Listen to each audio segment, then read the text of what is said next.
시간에는 그 배우자 이월과세와 직계존비속 그 이월과세 부분에 대해서 실제 사례를 가지고 검토해보는 시간을 갖도록 하겠습니다.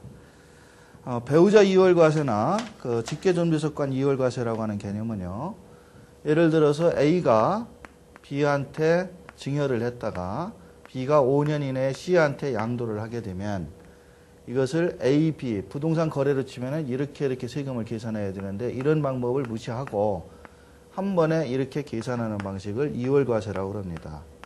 이월이라는 말이 건너뛴다는 얘기가 되죠. 근데 이거는 아무나 그렇게 하는 것은 아니고요. A와 B의 관계가 배우자 간이라든지 아니면 A와 B의 관계가 직계 존속이나 직계 비속 관계일 때만 이런 이월과세 방식을 쓰도록 되어 있다는 거죠. 근데 원래는 A와 B가 2008년 이전 같은 경우에는 배우자는 무조건적으로 이월과세를 하고 직계 존속이나 비속 같은 경우에는 이렇게 비교를 해서 부당행위 계산이라고 해서 위에 있는 거하고 아래에 있는 거하고 비교해서 많은 걸로 내도록 되어 있었습니다만은 2009년도 들어와서 직계 존속이나 비속도 무조건 이월과세를 하도록 바뀌었습니다. 그래서 자녀한테 증여를 하든 아니면은 배우자한테 증여를 하든 무조건 이월과세 방식으로 세금을 계산하도록 되어 있지 이와 같이 따로따로 계산하는 방식은 하지는 않고 있어요. 그래서 이 부분을 실제 사례를 보면서 같이 계산을 해보도록 하겠습니다. 용산구 이천동에 있는 아파트인데 210동 1200몇 호 40평형짜리다. 자, 2002년도에 김증여 씨가 일반 분양으로 최초로 계약을 해서 분양가는 총 3억 원이었었다. 자, 분양 계약을 했다고 그랬지 아파트를 샀다고 이야기를 안 했네요. 그러니까 2002년도에 최초로 계약만 했을 뿐이고 실제 취득일은 아파트가 준공이 나야 취득이 되겠죠. 그래서 2004년 12월 달에 아파트가 준공이 났다는 얘기고요. 이때에 준공이 나서 김증여 씨 이름으로 소유권을 이전 등기를 했다. 그러니까 실제로는 2002년에 계약은 했지만 2004년도에 취득을 한 것이 되겠습니다. 자, 취득 원가는 얼마냐면은 분양가가 3억 원이었으니까 3억 원이 취득 원가가 될 테고 등기하면서 1,500만 원이 들어갔고 인테리어, 샤시나 이런 설비비가 또 2,500만 원에서 총 필요 경비가 한 4천만 원 정도 추가로 들어갔다. 이런 이야기가 되겠습니다. 즉 김증여 씨가 이 아파트를 분양받으면서 들어간 돈은 분양가 3억 원하고 분양가 3억 원 여기 있죠. 필요 경비 1,500하고 2,500하고 합쳐서 4천만 원에서 3억 4천만 원을 들여서 2004년도에 아파트 한 채를 구입을 했다. 이런 얘기가 되겠습니다. 근데 이분이 사업을 하는 분인데 사업을 하다 보니까 뭔가 좀 채권 채무 관계가 복잡하게 얽혀가지고 불안하다는 얘기죠. 자기 이름으로 가지고 있기가. 그래서 이 양반이 사업 부진으로 채권 채무 관계 때문에 조금 더 불안하다 보니까 2007년도에 한 3년 가지고 있었네요. 한 3년 가지고 있다가 2007년도에 부인인 이수정 여사한테 증여를 한번 했고 이것을 하나의 안위로 보고요. 또 하나는 아들한테 증여를 한 두 가지 경우의 수를 한번 보겠습니다. 만약에 부인한테 증여를 했다면 세금 문제는 어떻게 될 것인지 아들한테 증여를 했다면 세금 문제는 어떻게 될 것인지 이런 부분을 나눠서 계산을 한번 해보도록 하겠습니다. 그러면 2007년 2월 달에 부인한테 증여할 때 들어가는 비용을 따져봤더니 증여신고를 4억 원으로 했고 즉 3억 원에 샀지만 한 2년, 한 3년 지나면서 증여가액이 아파트 가격이 1억 정도 상승했다는 얘기가 되겠죠. 그래서 4억 원의 증여신고를 하면서 세금을 1,000만 원을 냈다. 그리고 등기비로 또 1,000만 원 정도를 들어갔다. 이런 논리가 되겠습니다. 그러면 4억 원, 1천 이렇게 들어간 것을 한번 계산을 해보죠.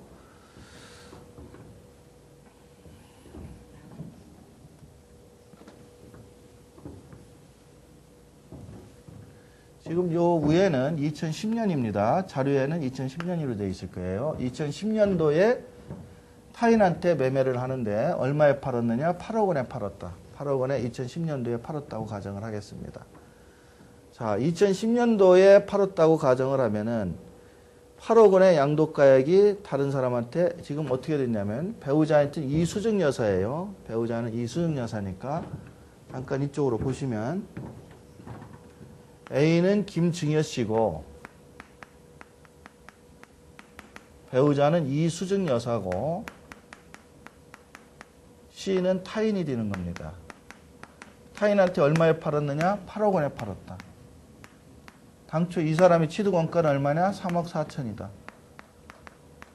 중간에 있는 거를 무시하고 이렇게 계산을 한다. 이런 얘기가 되죠. 그래서 8억 원이 양도가액이 되는 거고요. 취득원가는 3억 4천이 되는 겁니다. 중간에 이수증여사가 증여받을 당시의 금액은 일단 전혀 고려를 않는다는 얘기가 되겠습니다.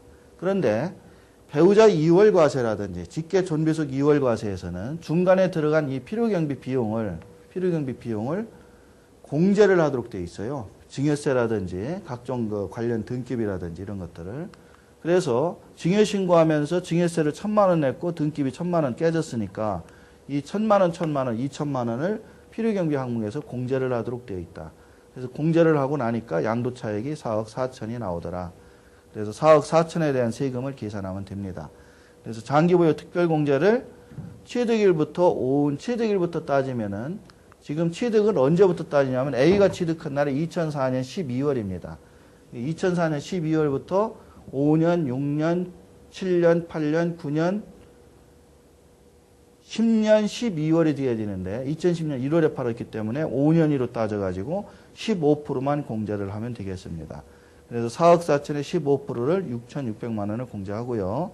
양도소득 금액 3억 7,400만 원이 나오고 기본공제 250 해주고 과세표준에서 세율 곱한 다음에 산출세액 나옵니다. 그 다음에 2010년은 세액공제가 29만 1,000원이 한도기 때문에 29만 1,000원만 빼주니까 1억 1,400, 세금은 1,100만 원. 지방소득세라고 10% 더 더하게 돼 있죠. 지방소득세 더하고 나니까 1억 2,600을 세금을 내도록 되어 있습니다. 무조건 배우자 이월과세는 이와 같이 계산을 한다. 그 다음에 아들한테 증여를 했을 경우에는 어떻게 될 것이냐. 아들한테 김수중이라고 하는 아들한테 장남한테 증여할 때 증여신고도 4억으로 하면서 세금은 6,400만 원을 냈다. 왜 배우자한테 할 때하고 틀리냐면은 배우자한테 증여할 때는 이 당시에는 3억 원이 공제겠죠. 그러나 배우자한테 공제할 때 공제액하고 직계 비수한테 증여할 때의 공제액하고는 차이가 있지 않습니까? 그러다 보니까 이쪽에서는 세금이 많이 나게 되고 등기비도 또한 1,000만 원 깨졌다.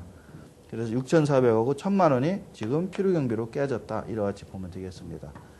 그래서 똑같이 이런 경우에도 똑같이 배우자 이월과세처럼 계산을 하는 방식으로 하면은 8억 원이고 3억 4천이고 3억 4천이 원래 당초 김증여 씨가 취득한 가액이죠. 그래서 6,400하고 1,000만 원하고 비용을 뺍니다. 필요경비는 세금은 환급해 주는 게 아니라 경비로 공제하게 돼 있어요.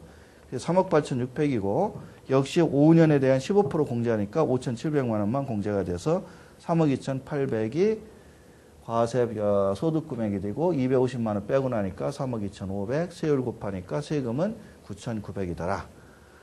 역시 한도액 29만 1,000원만 공제가 되고요. 나머지에다가 지방소득세 합쳐고 나니까 1억 원 정도의 세금이 됩니다. 아들한테 결국 증여했을 때는 증여하고 8억 원에 판다고 하면은 납부세금은 1억 800이지만 사실은 중간에 증여세를 얼마를 냈어요? 6,400만 원을 낸 금액이 있죠. 6,400.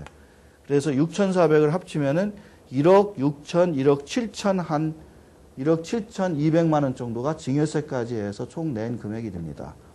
배우자한테 낸 것은 1억 2,600이 됩니다만은 증여세를 1,000만 원만 냈잖아요. 그러니까 그 1,000만 원 낸 것을 합치면 1억 3,600이 되는 거예요. 그래서 사실은 배우자한테 증여하고 타인한테 양도한 경우와 아들한테 증여했다가 타인한테 양도한 경우로 똑같은 숫자로 놓고 보면은 증여세까지 합쳐놓고 보면은 이럴 경우에는 1억 3,600이고 이런 경우에는 1억 7천만 원이 넘습니다. 그래서 똑같은 경우인 것 같지만 사실은 증여세와 양도세를 합해놓고 보면은 배우자한테 증여한 것이 훨씬 유리하다는 것을 이 도표에서 이해할 수가 있을 겁니다.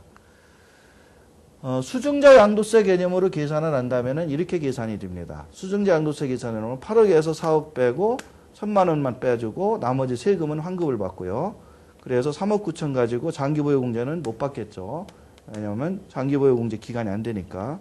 3억 9천 250, 35%, 1억 이렇게 계산은 됩니다만은 사실은 이거는 아무 의미가 없는 계산입니다. 왜 그러냐면 배우자나 직계 존비속한테 증여를 할 때는 이 중간 단계를 완전히 무시하기 때문에 무시하고 건너뛰어서 과세하는 걸로 2009년부터 바뀌었기 때문에 이 계산은 한번 해본 것 뿐이지 사실상 법상으로는 아무 의미는 없는 숫자가 되겠습니다.